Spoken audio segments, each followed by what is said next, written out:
Good afternoon, everyone, and welcome to this webinar all about the Richmond Group of Charities, Guy St Thomas' Charity, and the Royal College of General Practitioners' new collaboration, all about multiple long-term conditions. My name's Richard Todd. I'm Beth Tapper. I'm Hardy Vaden. And it's fantastic that we're joined today by Helen Stokes-Lampard from Royal College of General Practitioners. Good afternoon, Helen. We can see you. Can you see us? All good? Can't see you, but I can hear you beautifully. Hi. That's fine. And also John Siddle from Guy St Thomas' Charity. Good afternoon, John. Hi, everyone. Sorry, I can see you, but sorry, you can't see me. But looking forward to the discussion. There's a metaphor waiting to come out here about the multiple ways in which we're engaging in today's webinar, which is very exciting.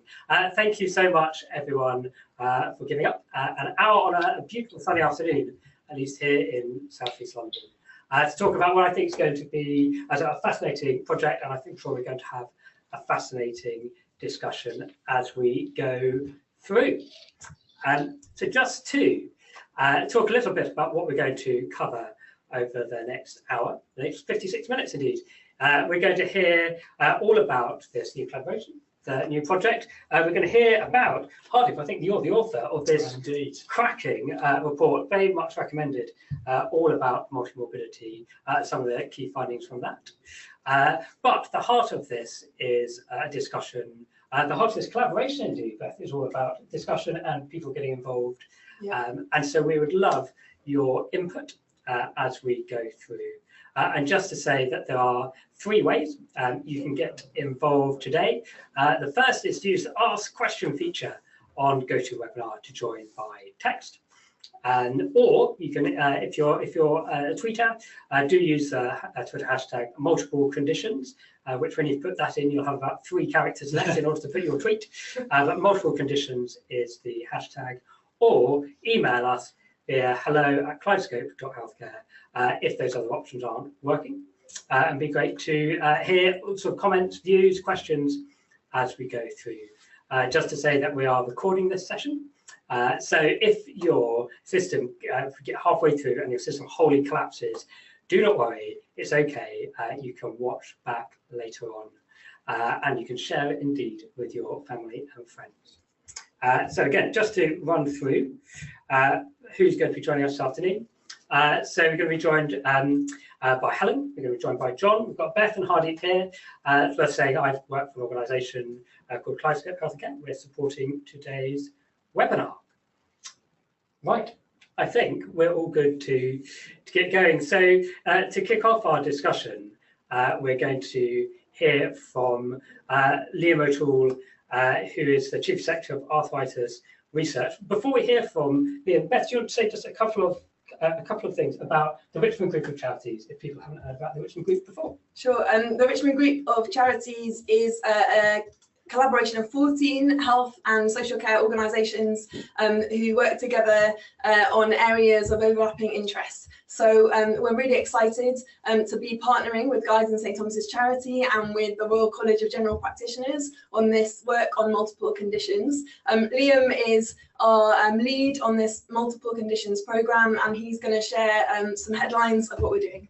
Lovely. Beth, thank you very much indeed. My name's Liam OToole. I'm Chief Executive of Arthritis Research UK, which is a member of the Richmond Group of Charities, and today I'm representing the Richmond Group. The Richmond Group is a collection of 14 leading charities that are united by an interest in long-term conditions. So as a group, we're ideally placed to address the growing challenge of people living with multiple long-term conditions, which is one of those issues that belongs to everybody but doesn't really belong to anybody at all.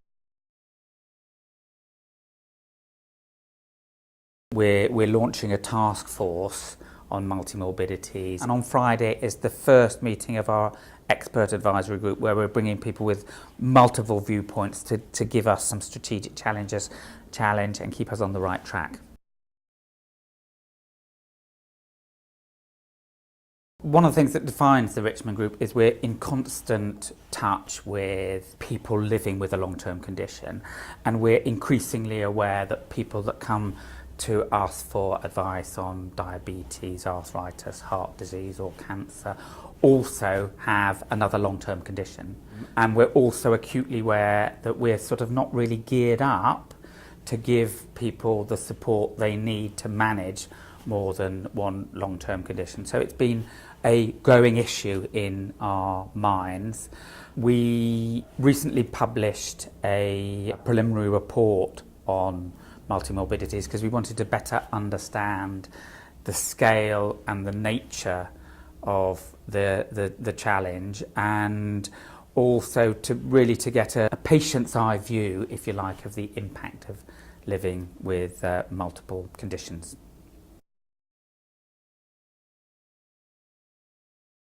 Well, we know that in England between 15 and 30% of the population has 2 or more long-term conditions. We know that there is a striking correlation between people with more than one long-term condition and socioeconomic status, particularly deprivation. Those people that live in deprived community are living with multiple long-term conditions 10 to 15 years earlier than those living in affluent communities. We don't think that's okay. We think we need to do something about it. It's a bit of a wake-up call. So there are things that we need to better understand about determinants of illness and health that are not medical, financial, housing, relationships. We know that people with multiple long-term conditions have poorer health outcomes and poorer experiences of care, and people with multiple long-term conditions are much more likely to complain about poor coordination of care. I think everybody involved in this discussion is acutely aware that transitions in care are a difficult pinch point. What we know is people with more than one long-term condition are particularly vulnerable, and that's not just transitions from hospital to other care settings, it's transitions between specialties. And we already know that people with long-term conditions account for 70% of health and care spend, 50% of GP consultations, 64% of outpatient consultations. So the assumption is that we can be quite confident that many of those people have more than one long-term condition. So we've got a flavour of the scale and the impact. But one of the striking things that's come out of this report is what we don't know. There are big gaps in the evidence, and there's particularly our understanding of the lived experience and the impact that living with more than one long-term condition has on the individual, their family and carers. We just don't know. And being a group of charities that work very closely with people with long-term conditions, we're very keen that we shine a light and bring that patient voice in to inform our discussions. We're also aware that there are attitudinal and cultural barriers that prevent proper person-centred care and joint decision making, the traditional way of doing things, and we think it's particularly important for people with long-term conditions that we look at these attitudes, cultures and behaviours and see if we can not get some sort of shift. We would love people to get involved, and that's partly what the launch is about. We would like to hear what you're doing about it, get your input. There will be a site on the Richmond Group website dedicated to this. We'll be tweeting about it. But there's a very important lady called Beth Capper. If you talk to her, she'll tell you how you can get involved. That was Liam OToole introducing the work of the Richmond Group, and Beth queuing up. Basically, if anyone's sitting there going, I really want to get involved, then basically they're going to come and make contact with you. Yeah, please do contact me. My contact details will be shared with the recording of the webinar. As Liam said, you can tweet us, look on our website, but we'd love to hear from you. Lovely. Beth, thank you very much. And the eagle-eyed amongst you there might have noticed that Liam actually isn't with us in the studio. So clip we recorded just last week, and we'll be sharing the YouTube link just for that as well. Again, if you want to share that with colleagues who might be interested in the project. So we said at the outset that this is a collaboration between the Richmond Group, between Royal College of General Practitioners, but also with Guys at St Thomas's charity. And John, it's great that you're with us to talk a bit about the charity and your role in this work. Thanks, Richard. So if you could bring the slides up, that would be great, and I'll just step through those. Okay, great. Do that in 1 second. Okay, so while Richard's doing that, just say, I guess, good afternoon to everyone. So just to remind you, I'm John Siddle, Director of Funding at Guys and St Thomas's charity, one of the 3 partners involved in the new task force. So I'm going to quickly run through a bit of background to the charity, our approach to the issue of multiple conditions, and a bit about why we're really interested and excited about this task force. So Richard, you can move on to slide 2, that would be great. So for those of you that don't know us, we're an independent place-based foundation established to improve the health of people in Lambeth and Southwark over 5 centuries ago. So we've been around for a long time, but today we use our position as an independent place-based funder to take a long-term perspective and focus on exploring lasting solutions to the most difficult health issues facing environments that we work in, like Lambeth and Southwark. So for us, that's places that are urban, highly diverse, and with areas of significant deprivation. So we do that by working with Guys and St Thomas NHS Foundation Trust and others to layer up interventions that address these issues from many different angles with the aim of creating greater and lasting impact. So that's a bit about us. Richard, if you can move us on to slide 3. I'm going to talk a bit about 3 key things about the way we think about our work. So firstly, our focus on place. Secondly, our focus on multiple conditions and why we're interested in that. And thirdly, the impact we're trying to have around this issue. So that's what I'm going to take you through over the next few minutes. I'm going to take each of those in turn, the place, focus and impact, and really, I guess, tease out why we're interested in this issue and why we've decided to partner with the Richmond Group of Charities and the Royal College of GPs to launch the task force at multiple conditions. So Richard, if you take us on to slide 4, that would be great. So our place. So like many other areas in London, Lambeth and Southwark are really vibrant places to live and work, and they're changing all the time. There's around 600,000 people that live in our place, and some of them are some of the most densely populated parts of London. So we have some of population density twice that of the average in the capital. We've also got a highly diverse population. It's a rich and complex social and ethnic mix with over 100 different languages spoken. And like many other places in the capital, there are areas of great affluence and stark poverty living side by side. So we think this combination of an urban environment, deprivation and diversity plays a significant role on population health, and particularly on issues like multiple long-term conditions. So we can move on to slide 5, please, Richard. So why are we focusing on multiple long-term conditions? Well, really 3 reasons. So firstly, the impact on people's lives.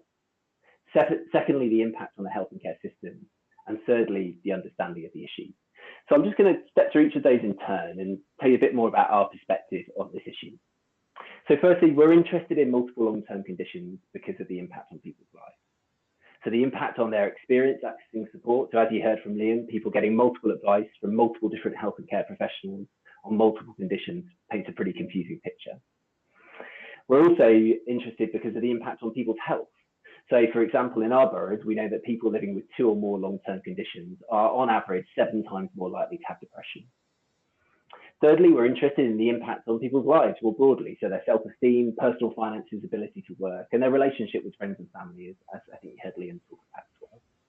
And then finally, and probably one of the most important things for us, is the unequal nature of this impact. So you heard from Liam about the difference in the most deprived and most affluent wards, so that 10 to 15-year gap between when people start experiencing multiple conditions. So for us, this means this is not just an issue about people in later life. But interesting, we also know that on average, a 70-year-old person in the Black community in our boroughs is likely to experience the burden of multiple conditions equivalent to that of a 90-year-old from a different ethnic group. So the unequal nature of this, the impact of this issue is of significant interest to us as well, and something we think is worth focusing on. The second reason we're interested in this issue is because of the impact on the health and care system, which is substantial. In fact, if left unaddressed, we think this issue has the capacity to bankrupt our public finances. So in Lambeth and Southwark, the average cost of the NHS of treating someone with 1 long-term condition is around £2,000. The average cost of treating someone with 5 long-term conditions is nearer £20,000. And that's just cost of the NHS. So that's not including employers, families and other statutory services.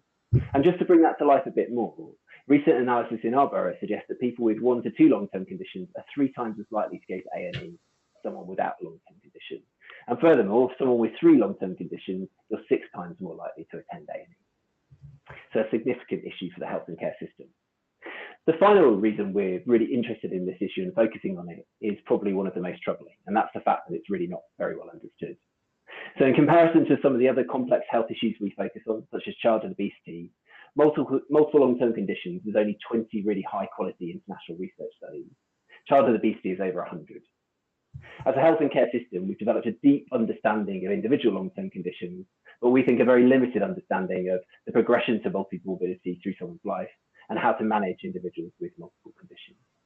So those are the 3 reasons why we think this is an important issue. If we can move on to slide 6, please, Richard. So given that context, we believe multiple long-term conditions is exactly the type of issue we should be focusing on.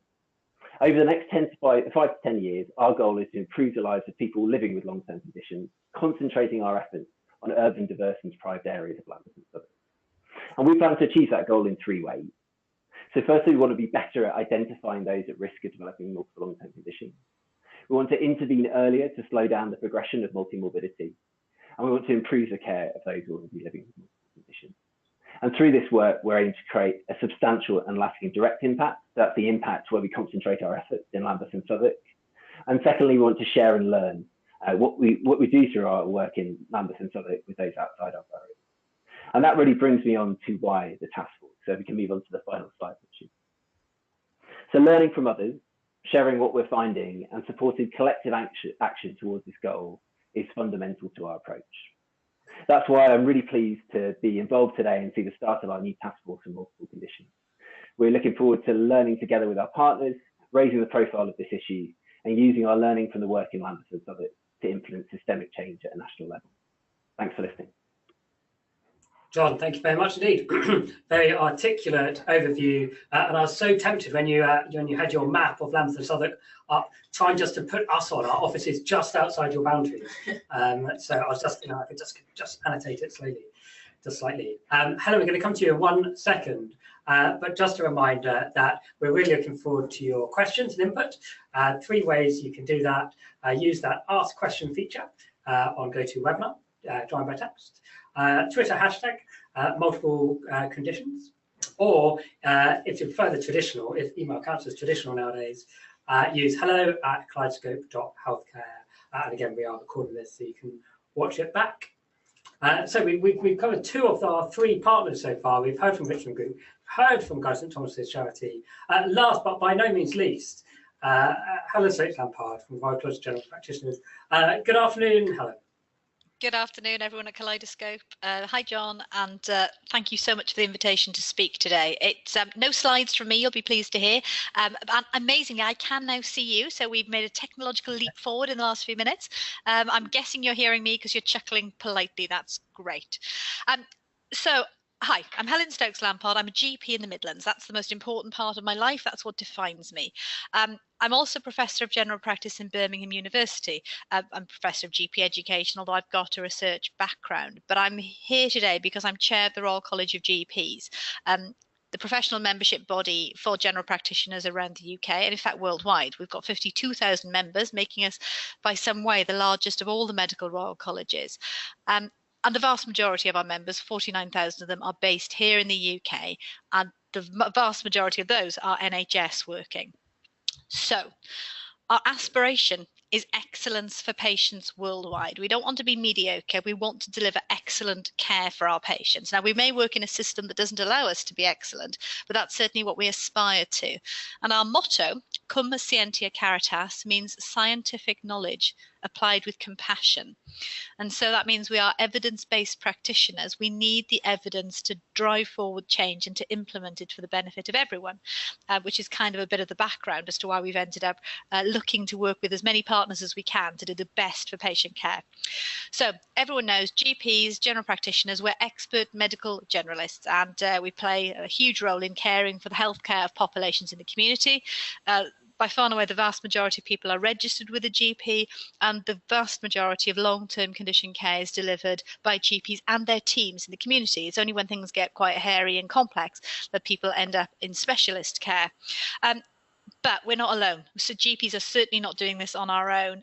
It's the voluntary and community sectors that have a vital part in the wraparound holistic care that patients truly need. And so I'm absolutely delighted that my initial contact with the Richmond Group when I came into post 18 months ago has evolved this far in that time, because I genuinely believe that by collaborating, we can do so much more. We can be much greater than the sum of our parts. And the parlous state of the NHS at the moment means that we have to think creatively and use every resource at our disposal to deliver the best care for patients. So working with both the Richmond Group, but also the Guy's and Thomas's charity, who I've come to know more recently, has been it's really quite exciting that we've got to this point. It makes sense for all of us. Now, clearly, I'm a GP up in the Midlands, in Lichfield in Staffordshire, which isn't a deprived area, but I trained in inner city Birmingham.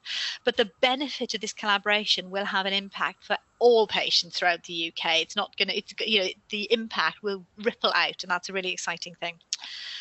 So I guess it's a no-brainer why multimorbidity matters to the Royal College of GPs and to general practitioners. Both Liam and John have touched on some of the areas, and thank you, John, for the great statistics. You're saving me a job.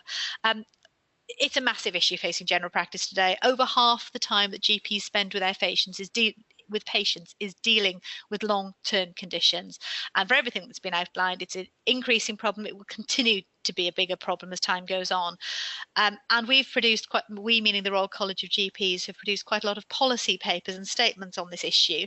The biggest one was in November 2016, where we looked at the trajectory for multiple long-term conditions. We forecast that over 1 million more people will have developed multiple long-term conditions by 2025, and the workload impact on the NHS is phenomenal.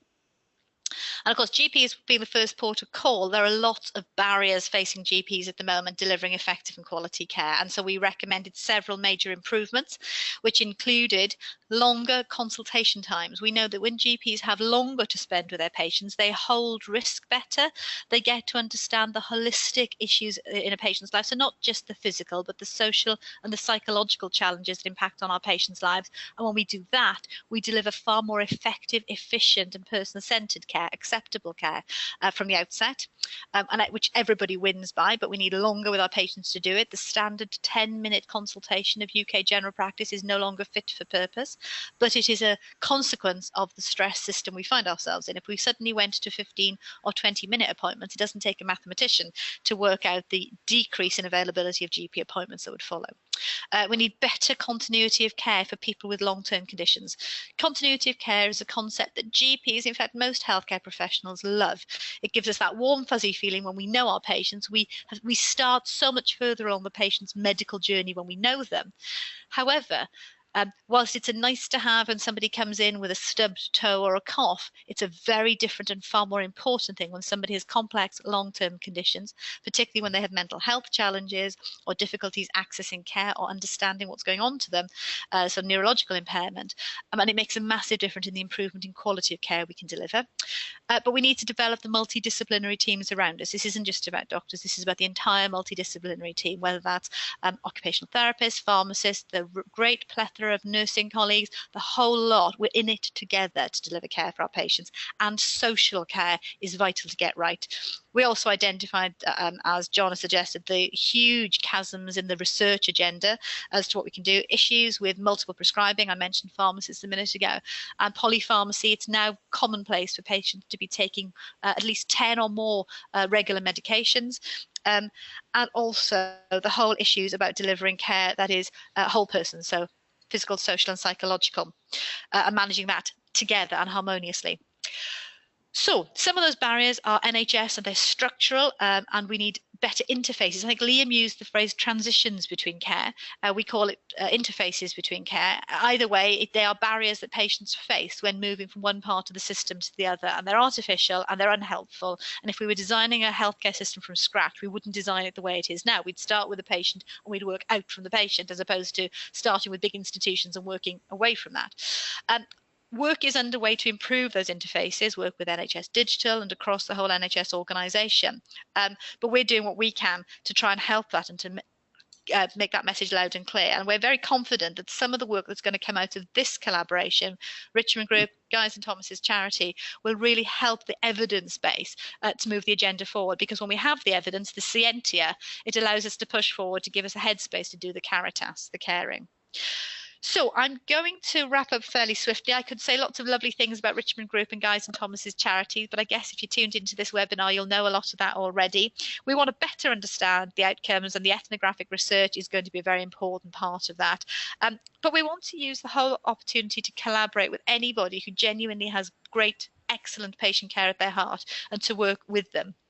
And I think that this will launch better understanding between us all. I think it's very easy to think that each organisation is doing the best it can, and to poke fingers at one another, when in fact we know that once we get close to one another, we understand each other and realise that our agendas and our destinations are very, very much aligned.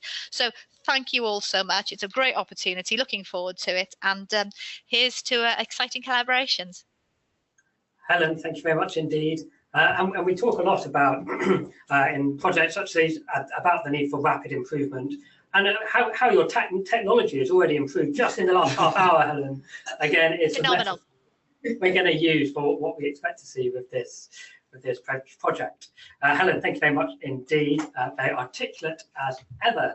Again, just to remind everyone who's joined, and again, thank you so much for giving up your time to join us, whether that is live or you're watching back afterwards. Thank you very much indeed.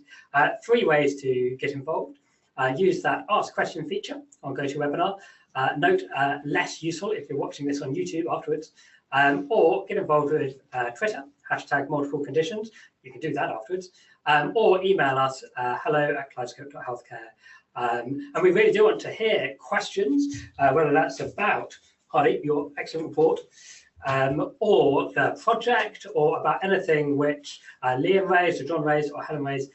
We'd love your views as we go through. So I'll leave that up just for a moment. I know questions are already starting to flood in.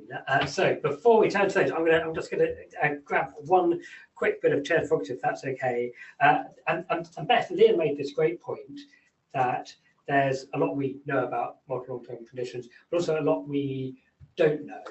Do you want to talk a bit more about some of what we don't know now, but hopefully by the end of this project, we might know a bit more? Yeah, sure.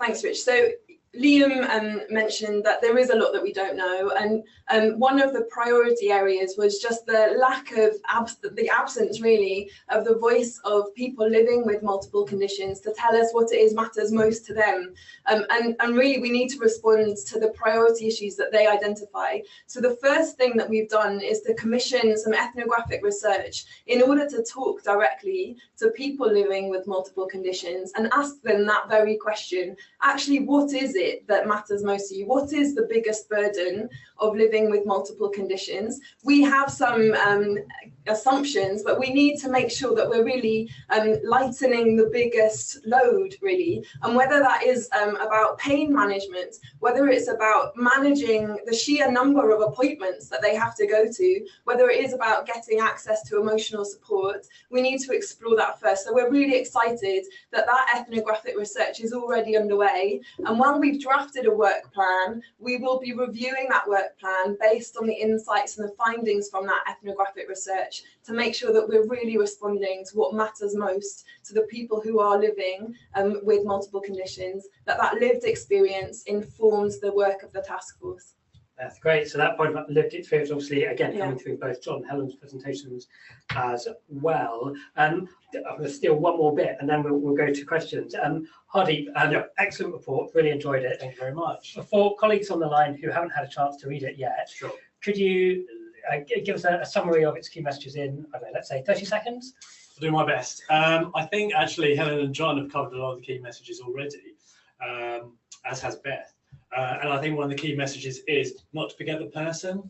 And I think in a lot of the in the systems that we've got at the moment, as Helen said, you know, they're pretty old now. And if we were starting from scratch, we wouldn't design systems the way they are now. We would start with the person first, and that's the big issue. And I think the crux of this report, which is to say, how can all these systems work together so that people can navigate through the systems and get the care and support that they need?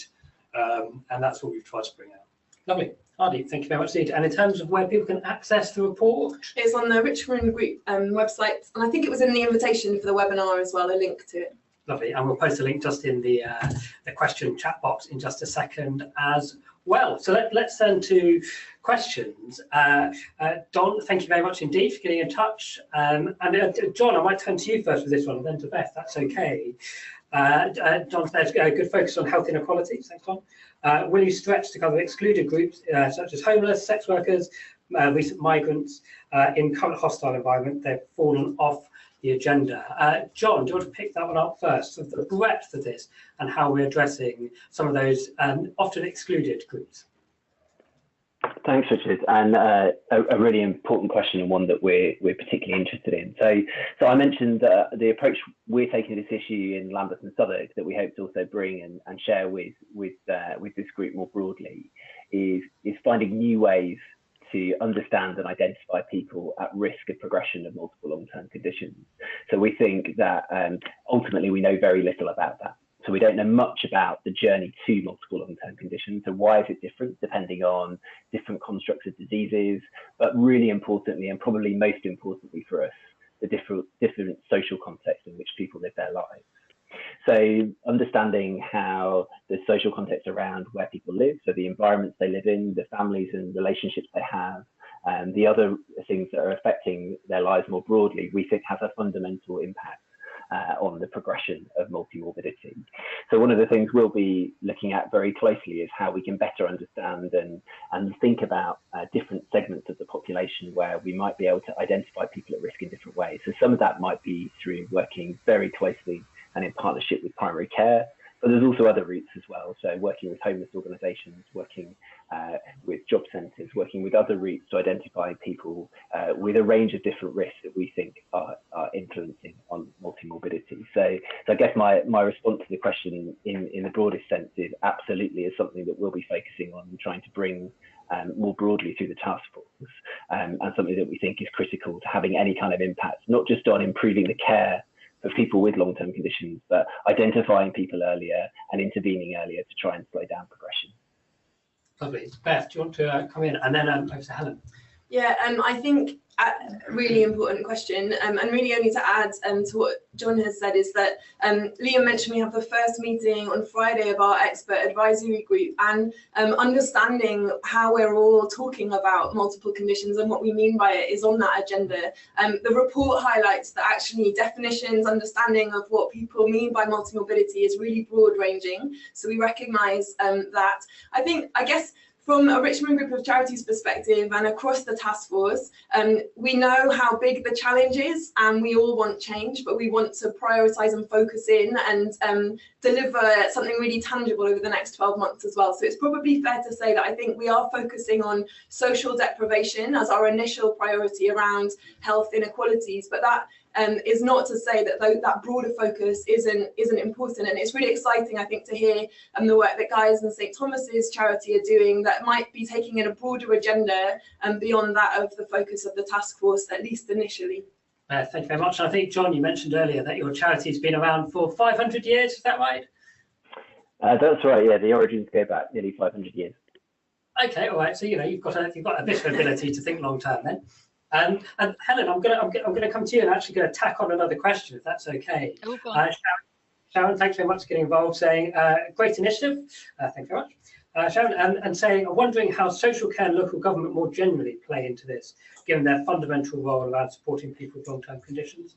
So Helen, I wonder if you want to reflect on the point about inequalities, but then think about those wider partners you were talking about earlier, such as social care, such as local government, and how they're going to be involved in this work as we go forward. Perfect. Sharon, thank you for that question. You're talking my language. Just a few quick points about the excluded groups challenge. It's a huge issue for general practice generally. So 3 quick points. One, in fact, this morning I was down at Westminster having a chat with an MP who's been trying to champion the cause of the traveller community. One of the challenges we face in the NHS is we don't have any measurement at all about the travelling community. We don't have any data because we don't record it. ethnic status traveller does not compute in the NHS systems, and we're campaigning and lobbying for that because it's a bit of a no-brainer. So I'm hoping we'll see some progress there, because it's very hard to push for change if you've got no data to back it up. Back to the whole thing about the charity and data and evidence. I'm particularly distressed at the moment about a memorandum of understanding that currently exists between NHS Digital and the Home Office, whereby GP data is being accessed to provide the names and addresses of people who are believed to have committed immigration offences. So particularly people who are perceived to be illegal immigrants. There's been an MOU signed, which means that just the demographic, not the clinical side of GP records, is being accessed. And I feel, and our college feels, there's quite a this is a morally questionable activity, and we've pushed back quite hard. The Health Select Committee have pushed back hard as well. And it's not often I find myself in conflict with an organisation like NHS Digital, who should be our greatest allies. But I think there's a lot of heat in the system at the moment about this very issue, and I think that actually plays quite well into this whole agenda, because we're at a time of great prejudice against anyone who is an immigrant. Now, I know excluded groups is far, far wider than that, but I think any compassionate member of society really knows that the most vulnerable in our society are the ones whom we have the greatest responsibility to care for. So although the immediate focus is on the social deprivation angle, I think all these things are very important and very close to our heart.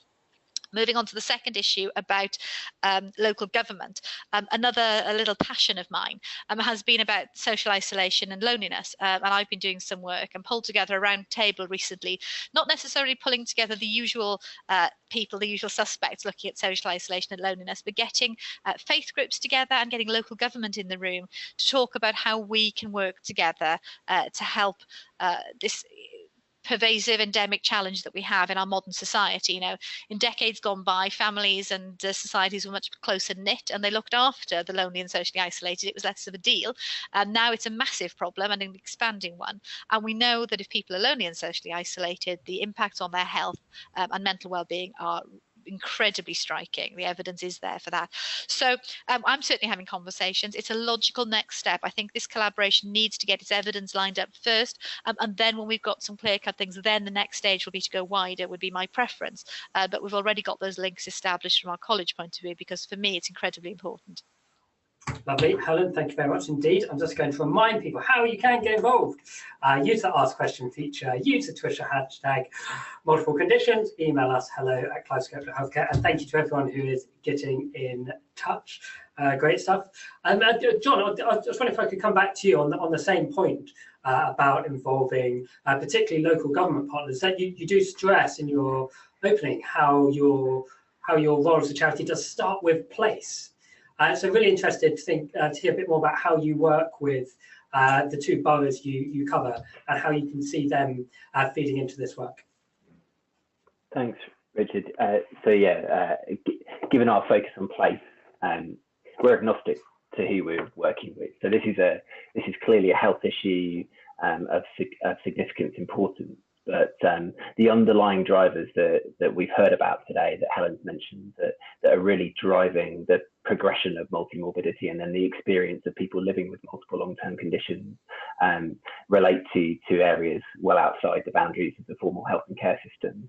So we're partnering with anyone who feels they can help us contribute towards the goal we're trying to achieve, and local authorities play a really important part of that.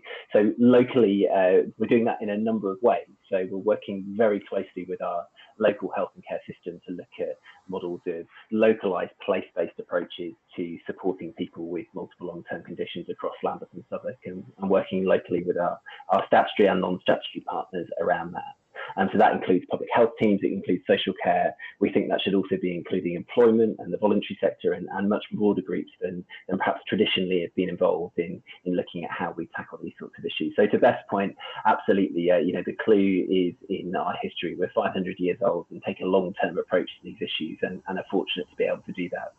So we absolutely want to focus on working with the NHS health and care partners around improving the experience of people with long-term conditions. But if we're really going to make an impact on this over the longer term, we think we need much broader partnerships to identify people at risk and intervene earlier as the kind of key goal really for trying to have a major impact on this issue for people living with multiple long-term conditions or those who are likely to live with them in the future.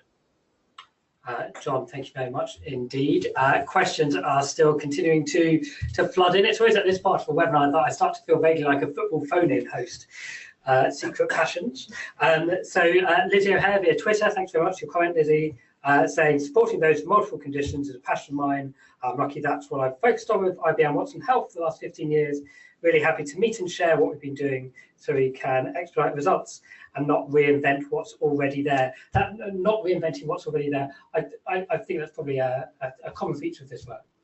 Yeah, absolutely. And one of the reasons why we're launching this with a webinar is to reach out as widely as possible to understand what is already happening out there. And we'd love to hear from you. Please do get in touch with me. We don't want to duplicate the great work that already exists, but complement and build on it. And we're doing that through the task force. We've already heard of great things underway across the partners. And we would really want to hear from you if you are doing work on this and want to be involved. Thank you. And Hardy, that's one of the key themes coming through from the work that, although as John said, scientific studies, it's not as much as in other areas. Absolutely. We're not starting from scratch. Yeah, we don't want to reinvent the wheel. There's been a lot of good work in this area around single diseases or conditions already, and a lot of that applies to multiple morbidity as well. But what we want to do is bring together a lot of this good practice and a lot of the examples that we know work for people in different parts of the world, and I think that's what this collaboration can absolutely do. Hardy, thank you. Helen, I'll come to you. A question in from Rob, a GP with interest in long-term pain, addictions and occupational health. Rob, thank you very much for joining. I'm certain that you're one of Helen's 52,000 members. You can tell us if you're not, but I'm going to presume that you are. So Rob's asking, is motivating healthcare practitioners to really consider work as a health outcome for working age people with long-term physical and mental health conditions part of this initiative? Helen, work as a health outcome. Hi there. I'm guessing this is Rob Lambourne, who certainly is a well-respected and a much-loved member of our college. So hi, Rob, if it is you. And if it's not you, whoever you are, it's lovely having the question. So work as a health outcome. I mean, there's great evidence base that suggests that work is good for health and health is good for work. And people who are in a state of worklessness have worse health outcomes, generally worse, obviously, socio-demographic side of things.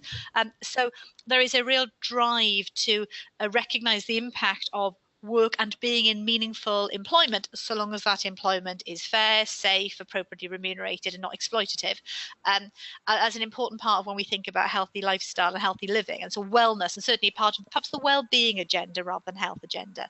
And GPs, there have been various initiatives over the years looking at this, so the GPs have been involved in, and there's a big piece of work kicking off at the moment. It is not a specific focus of this current initiative and of the task force.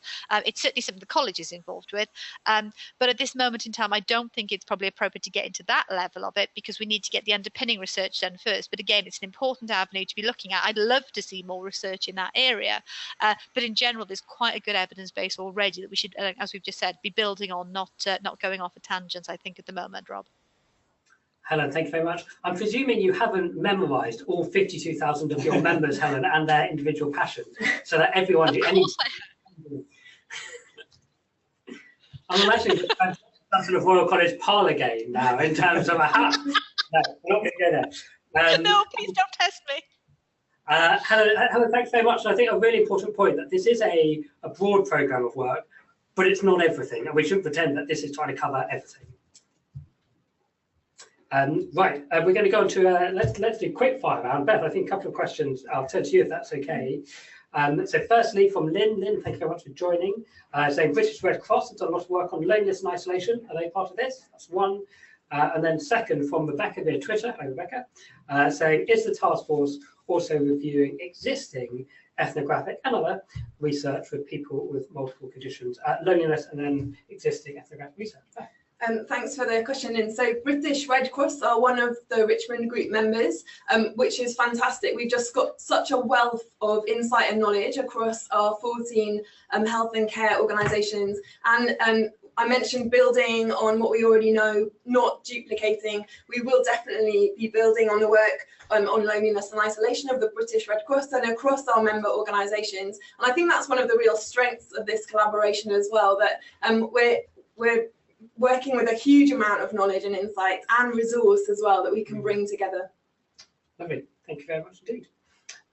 So I'm going to... Sorry, I'll just pick up on Rebecca's question. Sorry, Rebecca.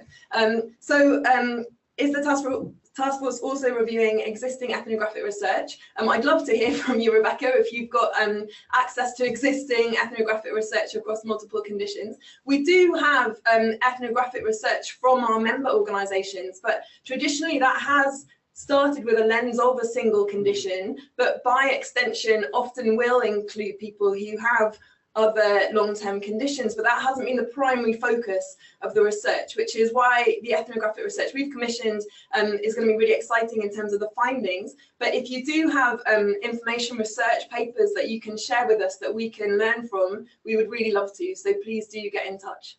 I could say, Beth, sorry, Rebecca, we almost missed your question.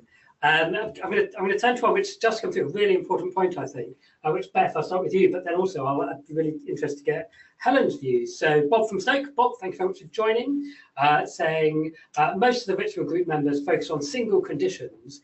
Will they be looking at their own practice as part of the problem, as part of the programme? So Beth, your view, and I'm going to turn first of that to Helen.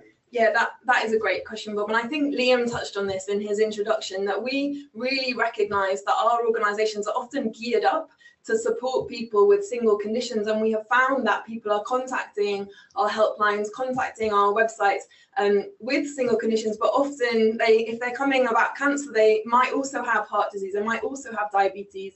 And that was one of the things that prompted us to start this task force and this collaboration.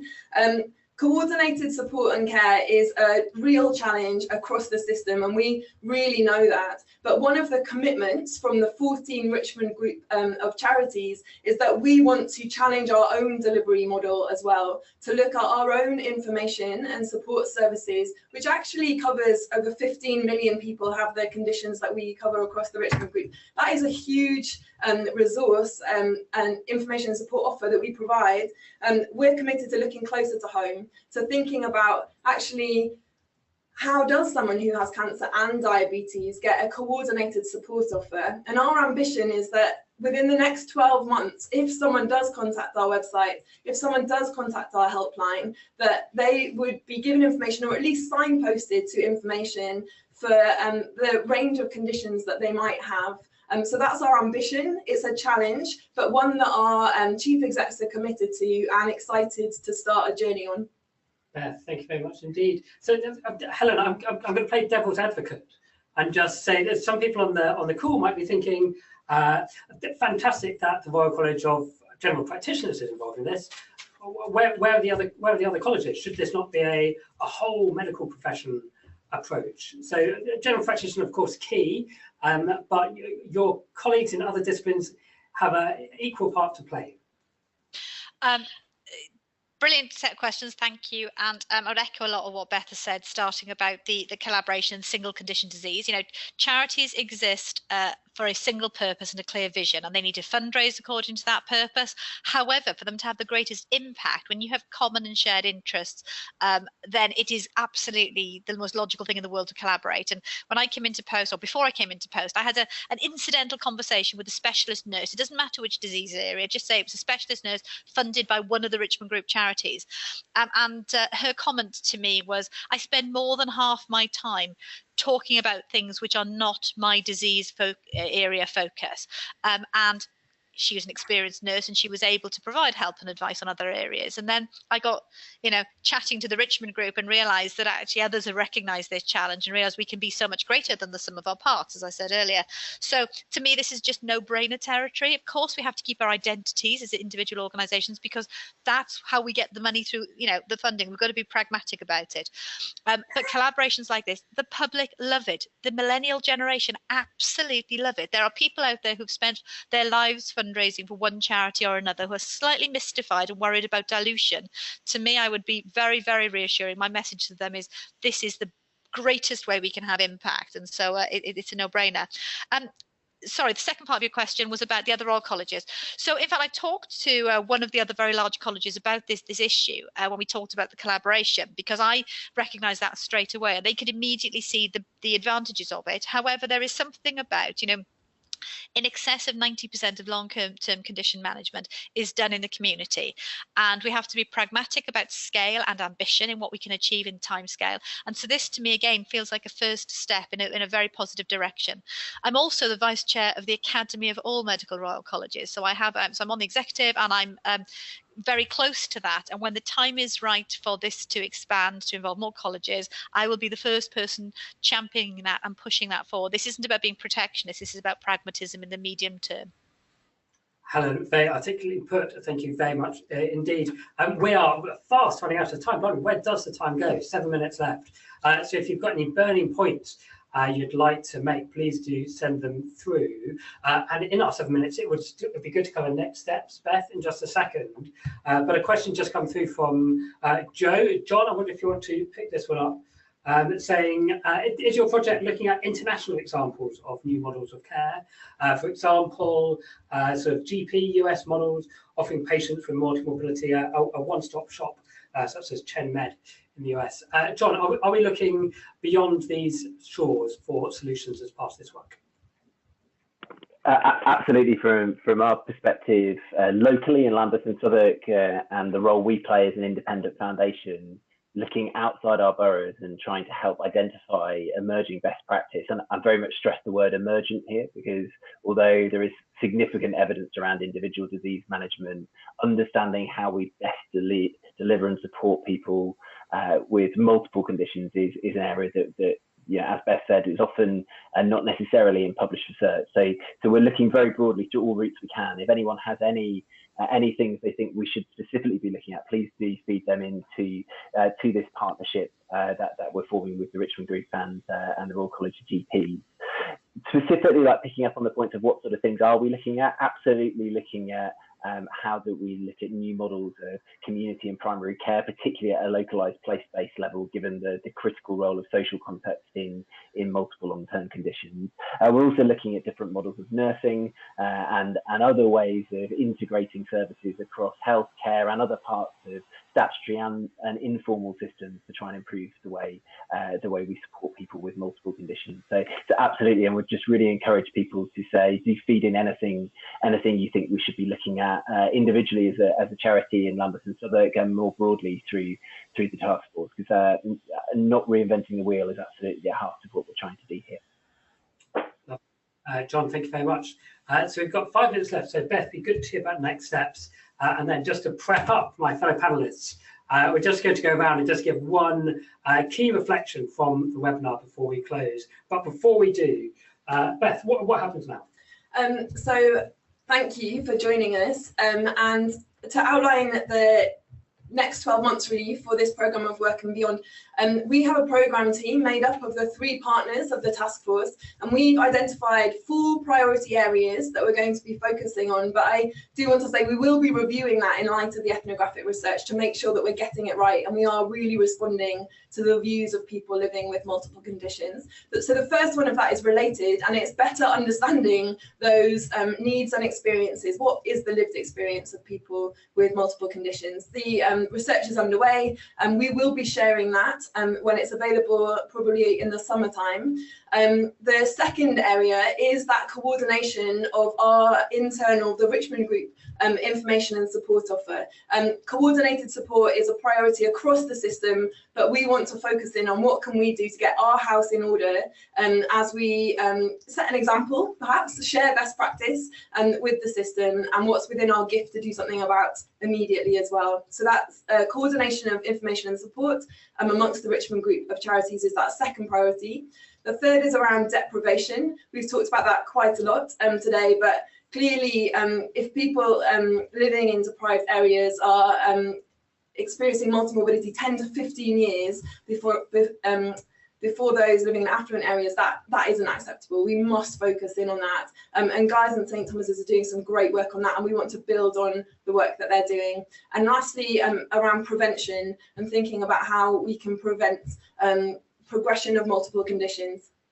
Thank you very much indeed. So with just a couple of minutes remaining, we're going to go around and just get one very quick key reflection from everyone from the panelists who've joined today. So I'll start. Thank you, Hardy, then Beth, then Helen, and finish with John, if that works. We're going to be quick. So we've got 3 minutes left. So one reflection from me. Helen, I loved your point about we're trying to make this pragmatic and realistic. That this isn't about trying to do everything, involve everyone to begin with, starting somewhere, making progress, seeing what friends you can pick up along the road. I think it's a really sensible approach to such an important challenge. Ollie. I think the key for me to all of this is partnership. So we've talked about that a lot today. We've talked about the Richmond Group and its collaborations, but we've also talked about local government and social care and how that's really important for this issue as well. I think going forwards, obviously we're still at very early stages, but partnership is the key, I think, to this whole issue. We can sign up to that. Beth? I think for me, evidence and insights. So that starts with the voice of people living with multiple conditions. But already over the course of an hour, we've clearly got people who are sitting on really useful information, knowledge to share. So please do send it over. And that connects really with the idea of partnership and collaboration. We can't do this alone. We don't want to. Please do join us. Lovely. Thank you very much. Helen? For me, I think it's the challenge of us asking people what matters to you, not what's the matter with you, which is what the medical model has traditionally been. And so I've also got to throw in my favourite quote, which is we're greater than the sum of our parts when we collaborate. Lovely. Helen, thank you very much indeed. And last but by no means least, John. Thanks, Richard. I'm going to steal two because I'm last. So I think above all, I'm absolutely thrilled with the level of interest we've had today. This is an issue that we've really failed to grasp as a health and care system, and I think it's really exciting to see the number of people participating and engaging today. And the second one is really building on something we said already, that the route to impact on this issue is going to be about learning together. And I've already learned a number of things today. I'm really excited to follow up with some of the people that mentioned some of the ethnographic research that exists, as Beth mentioned, and particularly a colleague who talked about how we might learn from other models of care in the US and beyond. So it's already had great value for us as an organisation. So looking forward to continuing this work. John, thank you very much. Look, 59 minutes ago, Helen's technology didn't work. We didn't know about the ethnographic research. What's going to happen in the next hour? Thank you very much, Helen, John, Beth, Hardy, for joining, but particularly all of you who have given up an hour to join us. Very much appreciate it. Just say we'll be emailing everyone who's been on this webinar just with contact details about how to send through further stuff. If you want an email address just for now, if you've got sitting on something you're desperate to send, do send it to us at Kaleidoscope, hello@kaleidoscope.healthcare, and we'll make sure it gets to where it needs to. We have been recording today. It will be available online later on for you to share and watch back. And we very much hope to work with you as this project develops. So thank you very much indeed, everyone, and we hope to hear from you in the future. Thank you. Goodbye. Thank you. Bye.